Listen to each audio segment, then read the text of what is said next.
तीसरा एग्जाम्पल देखिए क्या करा है, write the set A is equal to 1 1 4 9 16 25 dot dot dot in set builder form. यानी ये जो सेट है ए बराबर 1 4 9 16 25, इसको किस रूप में लिखना है, सेट बिल्डर फॉर्म में।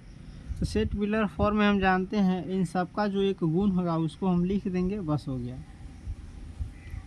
एग्जाम्पल क्या था, example 3,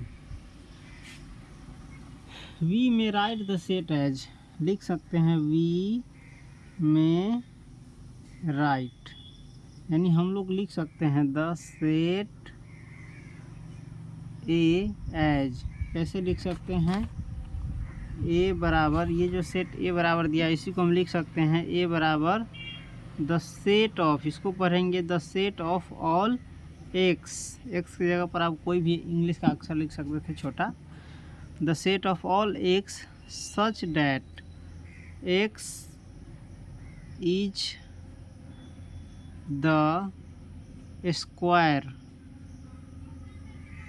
x is the square, x क्या है, स्क्वायर है, किसका, ऑफ ए नेचुरल नंबर, इसमें जगह नहीं हट रहा है तो नीचे लिख रहे हैं x is the square of a natural number. Natural number का अर्थ होता है प्राकृत संख्या। नेचुरल नंबर्स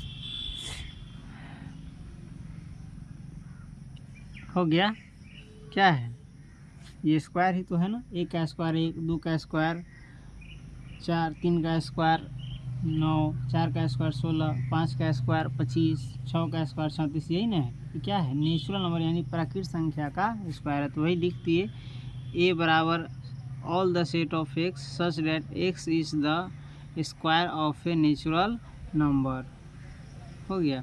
यानी एक्स क्या है, वर्ग है, किसका, प्राकृत संख्या का। अब प्राकृत संख्या जानते हैं ना क्या होता है, प्राकृत संख्या होता है, समझाने के लिए लिख रहे हैं, सवाल ये बन गया यहीं तक, ठीक है। 1 होता है, 2 होता है, 3 होता है, 4 होता है, 5 होता है, कहाँ तक होता है, अनंत तक होता है ना, इसी का ना वर्ग ये है, इसी का ना वर्ग यह किताब में दिया हुआ है। 1 का स्क्वायर कीजिएगा तो क्या हो जाएगा, 1, 2 का स्क्वायर 4, 3 का स्क्वायर 9, 4 का स्क्वायर 16, 5 का स्क्वायर 25, यही है ना, क्या है, नेचुरल नंबर यानी प्राकृत संख्या का वर्ग है। तो एग्जाम्पल 3 भी हम समझ लिए। चलिए इसके बाद हम एग्जाम्पल 4 समझेंगे।